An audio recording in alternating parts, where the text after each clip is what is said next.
Hello everyone! Did you know that Google uses certain settings that resurrect your phone's position using the gyroscope camera and microphone, and also and also tries to track devices that specifically scan locations using certain features. Basically, there are features you'll never use and they're running. They run in the background and at the very least waste battery life. So I'm going to show you 3 used settings that I would have disabled when I first bought my phone. Be sure to give the video a thumbs up, subscribe to the channel, and share with your friends. To do this, open Google Chrome, then tap the 3 dots in the top right. Tap Settings, scroll down and find a line called Website Settings. Tap it. The first setting is virtual reality. Tap that line. Look, it says we ask web websites for permission to use your device NVRDT data.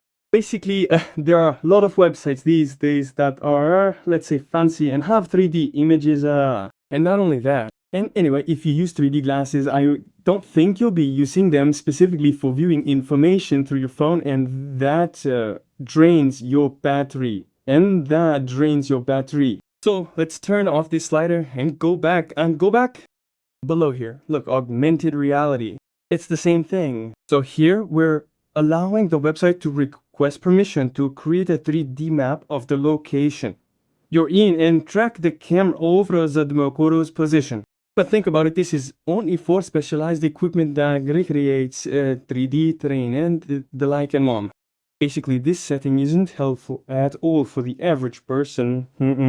This needs to be controlled and, well, disabled. Well, let's go back and show you the third setting. There, scroll up a bit. Motion sensors. Grant websites access to motion sensors. This setting, frankly, is a bit ambiguous. These could be motion sensors built into your smartphone. These could also be motion sensors if, for example, you have a smart home system. And in any case, if you have such a system at home, then accordingly, you also have an app installed on your smartphone for controlling your smart home. So you give permission to use your motion sensors Java. In general, I would definitely disable this setting in both the first and second cases. Firstly, your phone will have fewer useless features running. It'll be faster, and your actions on the phone will be less tracked too. And of course, your battery will last longer than usual.